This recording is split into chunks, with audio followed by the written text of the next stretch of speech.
étaient troublés. Ils étaient montraient troublés, ils ont des tribune. familles dans des tribunes, Ouais. comment ils vont jouer? Donc il ne faut pas seulement regarder qu'ils sont sortis, il faut regarder que les incidents du match ont conduit à des condamnations.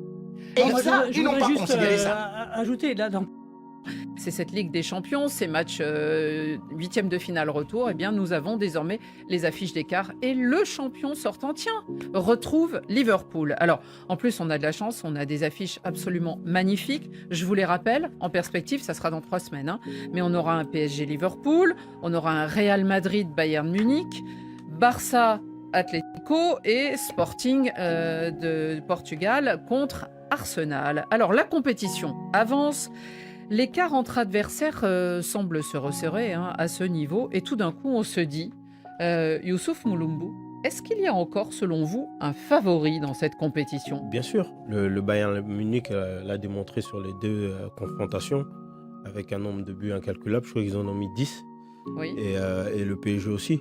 Après, sur la forme, je pense que le Real, malgré que je supporte, est l'équipe la moins bonne en ce moment avec Liverpool.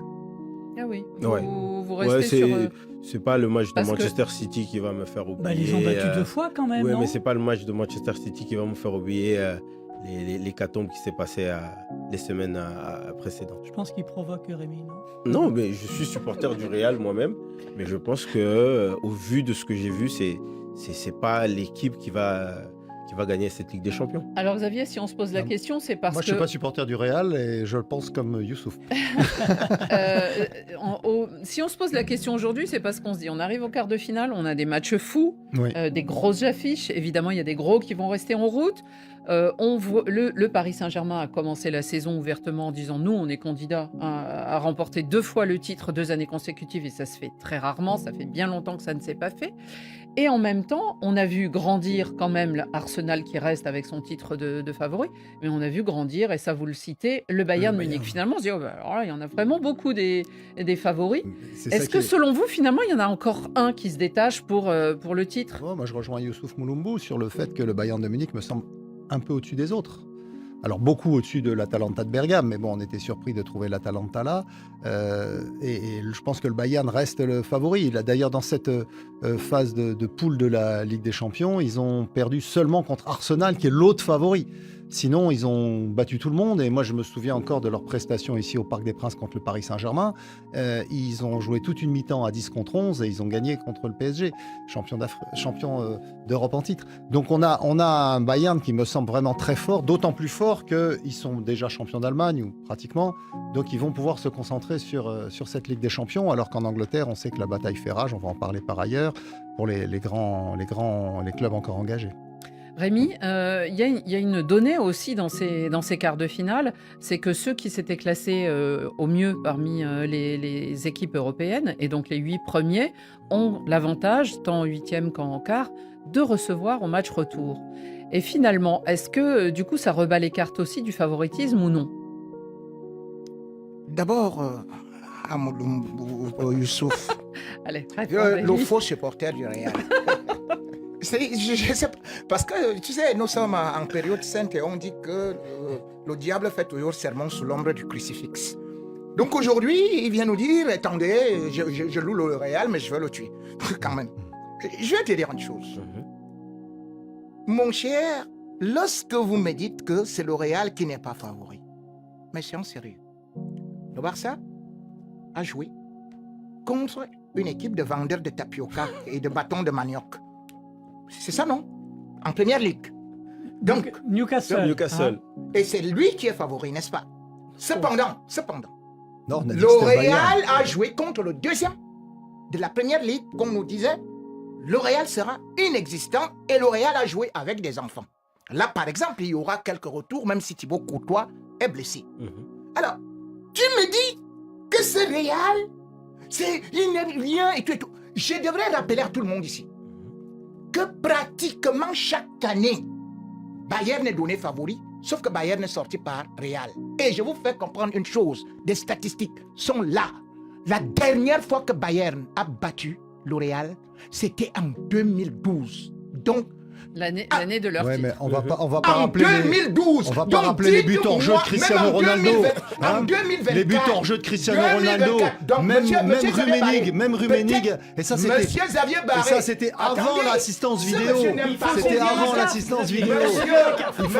Monsieur. C'était avant l'assistance Bon, vidéo, nous avant la parlons barre. donc de 2024 qui Parce avait que maintenant, ils l'assistance peuvent vidéo. plus marquer des buts hors jeu comme ça. 2024, assistance vidéo. Le Real a battu Bayern, aller-retour. On est d'accord? Avec Lunin au but. Avec Cavall, qui était défenseur central.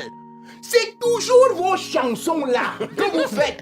Vous verriez, oh, Arsenal est champion, l'autre sera champion, et tout. Mais en fin de compte, c'est le Real qui est là. Il y a un proverbe africain qui dit le miel n'est pas bon dans la bouche de l'âne. Quelques petits messages, Annie.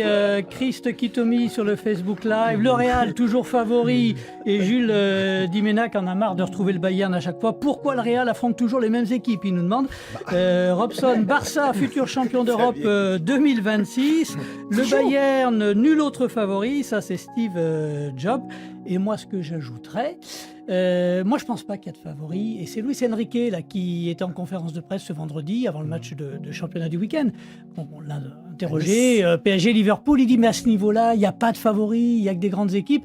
Et c'est la dynamique qui compte. Regardez le Sporting de Lisbonne, là, qui vient d'en coller 5 à Godeblin, miraculé, prolongation. Ben moi, je serai Arsenal, je ferai attention. Une petite pièce sur le Sporting. Oula, carrément, vous osez. Alors, il faut oser faire des paris parce que maintenant, même quelques semaines après, on vous donne ce que vous avez gagné si on refait le match, c'est le cas de le dire. Donc, on verra ça, et bien sûr. Mais c'est dans 3 semaines, et d'ici là, il y aura une trêve internationale. Qu'on aime le foot ou qu'on ne l'aime pas, qu'on s'intéresse au football africain ou qu'on ne s'y intéresse pas, personne n'a pu rester sourd et peut-être même indifférent à cette décision du jury d'appel de la Confédération africaine de football.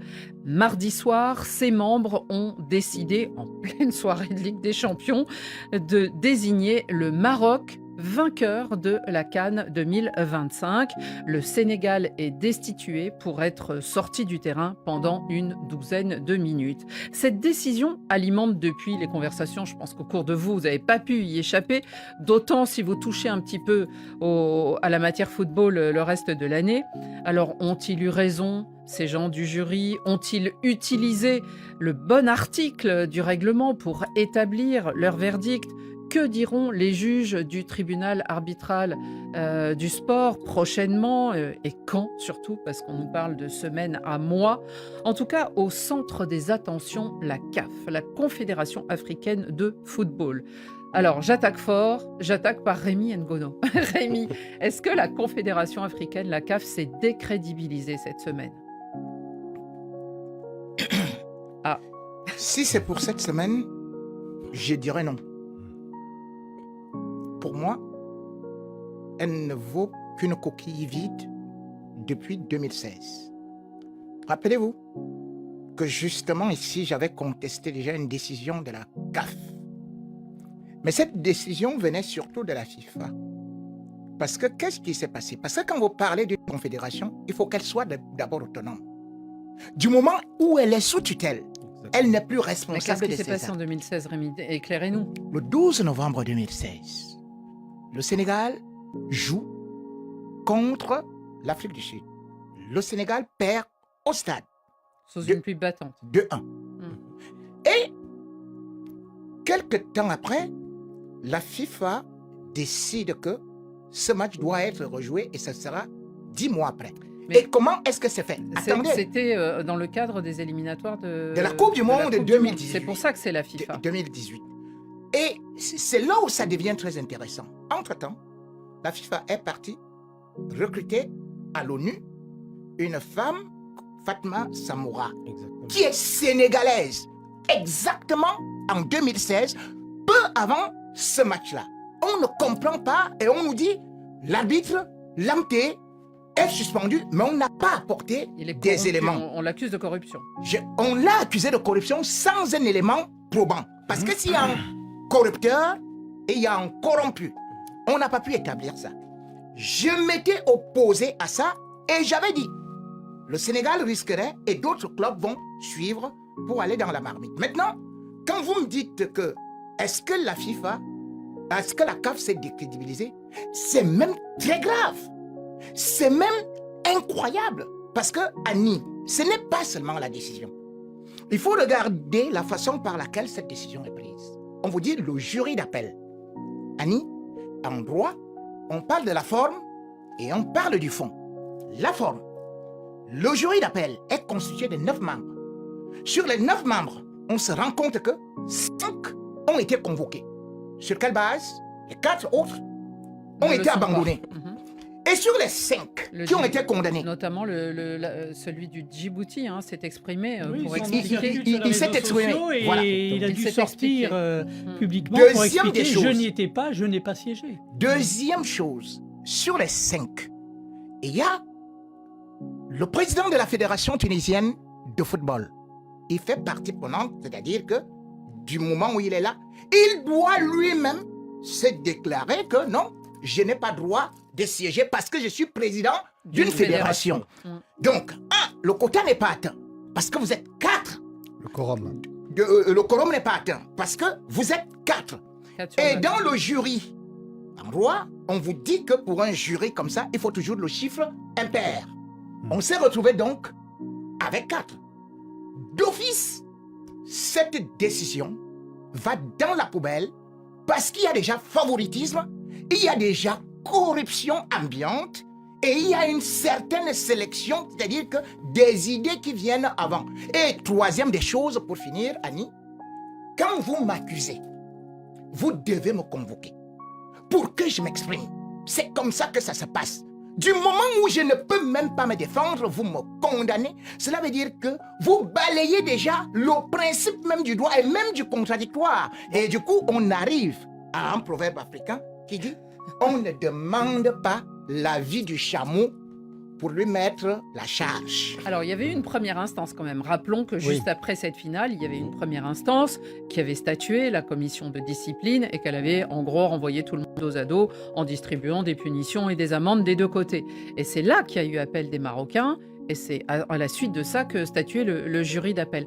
Je vais vous donner la parole une seconde, mais je crois que nos auditeurs... C'est une pluie de messages sur le Facebook Live pour dénoncer, cette décision que personne n'a vraiment compris, décision en appel. Le Maroc a tout détruit, peut-on lire, avec la complicité de la CAF.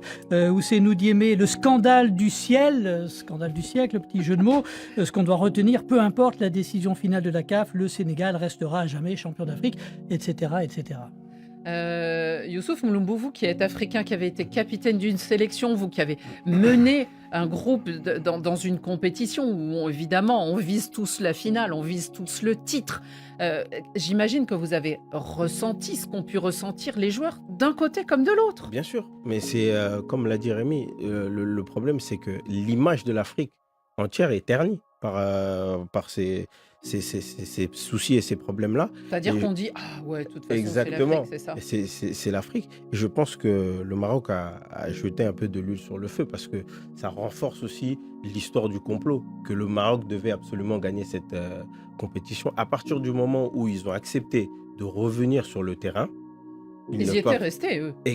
À partir à partir du moment où l'arbitre les a laissés revenir sur le terrain et que le match a repris. Les autres. C'est ça. Oui, mais il parlait des Marocains. Là, exactement, des Marocains. À voilà. partir du moment où ils ont accepté que le jeu reprenne, ils ne peuvent pas revenir après pour dire oui, mais ils avaient quitté le terrain. Donc dans ce cas-là, ils devaient gagner absolument. Eux se défendent en disant nous, on a demandé l'application du règlement, on n'a pas forcément demandé à ce qu'on nous donne le titre. Eux, ce qu'ils voulaient, c'est peut-être plus de sanctions pour les autres et moins pour leur équipe. Mais d'ailleurs, exactement. Et moi, je pense que le coach du Sénégal s'en sort quand même bien parce que il aurait. C'est pour ça qu'ils n'ont pas fait appel d'ailleurs. Et si il aurait dû être plus sanctionné. Les sanctions effectivement, qui ont été attribuées à l'issue de la commission de discipline du 29 janvier, donc 10 jours, 11 jours après la finale, effectivement, il y a des joueurs marocains suspendus, notamment Saïbari, là, celui qui allait piquer les serviettes. Il y a eu des joueurs sénégalais, il y en a eu 2 qui ont été suspendus. Il y a eu le coach, bien sûr, Pape Thiaw, qui a été suspendu. En plus à l'intérieur du continent africain. Enfin, on avait l'impression de mesures... légère, on va dire, par rapport à ce qui s'était passé. En tout cas, elles ont été très mal vécues par les Marocains parce qu'ils considéraient que les sanctions qui leur étaient attribuées étaient injustes par rapport chèrement payées par rapport à ce la menace qu'a fait peser le Sénégal en quittant le terrain. Moi, j'ai une Donc question. mais surtout, ce qui est plus étonnant encore, c'est que dans les décisions de première instance, donc de cette commission de discipline de fin janvier, à aucun moment on parle du résultat du match. Et là, la commission d'appel, elle tranche sur le résultat du match et donc renverse le résultat au profit du Maroc. Normalement, Ça- une commission d'appel, a priori, Xavier, moi, doit j'ai- venir sur ce qui a été décidé en première C'est ça. instance, pas rajouter des éléments supplémentaires. Moi, personnellement, c'est ça qui Il y a eu m'étonne le des plus. sanctions en appel, soit on les diminue, soit on les augmente. Mais- Exactement. Et là, on rajoute un élément qui n'était pas du tout pris en compte dans la première décision. Xavier, peut-être un échelon supplémentaire dans tout cela. Est-ce que on se demande si la Confédération africaine ne s'est pas décrédibilisée, mais est-ce que ça jette pas aussi un voile sur le football d'une manière générale? Et là, Parce c'est sûr qu'on que- voit que tout le monde a été touché par cela et que finalement on se dit bon bah alors une Coupe du Monde la prochaine là, alors on ne sait pas ce qui peut se passer en finale, mais finalement peut-être que la prochaine Coupe du Monde, 2 mois après on saura que le vainqueur c'est plus l'Argentine ou par exemple comme à la dernière, mais la France ou le Brésil. C'est ou- juste ce que vous soulevez parce que des changements d'attribution de titres ou de résultats, ça a existé notamment dans les compétitions interclubs. En France, l'OM qui a été sanctionné en 1992 pour la fameuse affaire VAOM qui s'est fait retirer le titre de champion. En Italie, c'est Mais on arrivé l'attribuait aussi. pas à Pour quelqu'un la... d'autre. ça, dépend. Alors, ça dépend. En Italie, par exemple, la Juventus s'était fait retirer Oui, 2 voilà. titres qui ont été attribués à l'Inter de Milan. Il y a d'autres pays où ça existe, mais jamais au niveau international. Jamais en c'est finale d'un championnat C'est ça. continental. Et c'est là effectivement où l'image de l'Afrique est terriblement dégradée. C'est qu'on était devant une compétition 2 en mois. mondiovision, et que il y a eu effectivement ces incidents qui ont terni la finale, qui devait être une grande fête et qui finalement a tourné à l'eau de Ça boudin. devait en rester Et, là, normalement. et derrière, il y a ces décisions, et surtout cette décision prise cette semaine par la commission d'appel, qui rend complètement illisible la compétition qui était pourtant en train de gagner ses lettres de noblesse. Oui, puis le foot, c'est de l'émotion sur le moment. Cette finale, il y a eu des événements dont on est en train de parler. Mais à un moment donné, il y a les pleurs, il y a la joie, il y a la tristesse.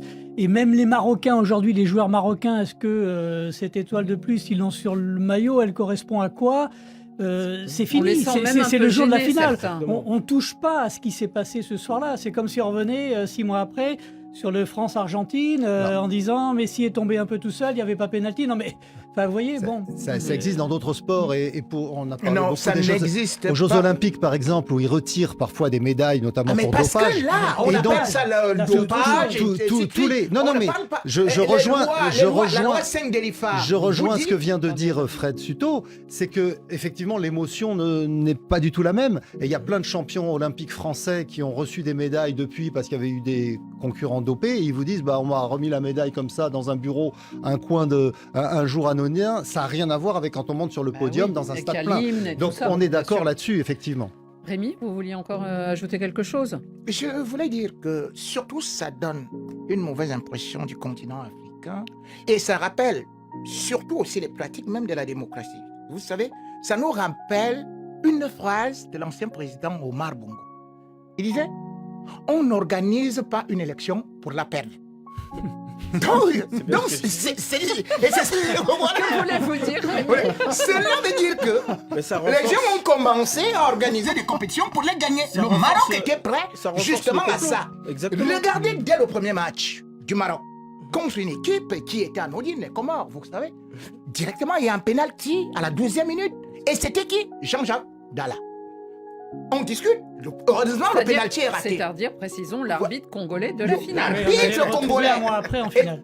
et on va le retrouver en finale, qui est désigné par Safari, qui est la veille de la finale, il est désigné. Sans pour autant oublier que nous n'allons pas faire tout le répertoire, mais on sait tous au moins Non, que on n'a pas le temps. contre la Tanzanie, non Annie, c'est important, à la 94e minute, le gars, il fauche un joueur tanzanien et puis Il se passe rien. il ne se passe rien. Contre le Cameroun à la 68e, 64e minute, contre Mbemo, eh bien, Il se passe rien. il ne se passe rien, c'est Ouais. un pénalty. Et Rémi. Et ce pénalty que vous voyez, et c'est là où je chute. Il faut savoir Chuter. que là où les gens parlent d'un certain nombre de choses, au départ de l'action, il y a hors-jeu. C'est-à-dire, il ne doit avoir ni corner ni rien, parce que l'attaquant marocain est largement hors-jeu de 2 mètres, voire 3 mètres. On ne siffle pas ça. Entre-temps, on ne considère pas que le Maroc a été stoppé dans une action où il y a but avec ça, qui marque de la tête. Et lorsqu'il y a donc des mouvements Non, mais de Rémi, foule, on en a beaucoup parlé Donc, de tout ça. On en quand a il y a beaucoup des parlé, mouvements de et- foule, Mais Annie, tout vient de c'est- cette finale empoisonnée, Rémi. oui, On le sait. c'est le poison est justement là où la foule, les supporters, commencent la bagarre avec les forces de sécurité. Dans tous les pays au monde, on arrête un match lorsqu'il y a des problèmes dans les tribunes. La preuve, c'est qu'ils ont été condamnés Et ils par la étaient justice troublés. marocaine. On n'a pas arrêté. Donc, les joueurs étaient troublés. ils étaient montraient troublés, ils ont la des tribune. familles dans des tribunes, Ouais, ouais. comment ils vont jouer. Donc il ne faut pas seulement regarder qu'ils sont sortis, il faut regarder que les incidents pas du match ont conduit à des condamnations. Et Moi, ça, je ils n'ont voudrais pas juste considéré ça. ajouter là dans tous les messages. Et qu'on- voilà pour ce qui est ce vendredi soir. Franchement, les quarts de finale aller de la Ligue des Champions sont aussi serrés. On voit une confrontation entre le Real de Madrid et le Bayern Munich. PSG reçoit Liverpool, Barça reçoit l'Atlético et Arsenal reçoit et Sporting reçoit Arsenal. Voilà, ainsi de suite, ainsi de suite. On voit que ce quart de finale sera un quart de finale exceptionnel. On voit déjà des équipes comme Bayern, PSG, Arsenal, Barça passer, même quand il y a des suspens aussi. Et puis, selon ce qui est dit dans la vidéo, et la CAN a été remis au Maroc par la CAF qui disait que le Sénégal a été disqualifié et que le Maroc est champion sur tapis vert. Franchement, pour moi, c'est désagréable l'image que donne la CAF au championnat continental africain.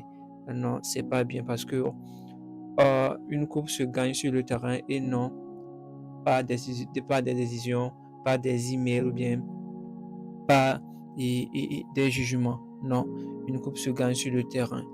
Le Maroc avait le pouvoir de pouvoir gagner cette CAN, mais il n'a pas pu le gagner et le Sénégal l'a fait. Donc, je ne vois pas là où il y a une erreur, ou bien là où il y a une faute que la CAF va décider que le Maroc est champion sur tapis vert. Non, on refuse ça.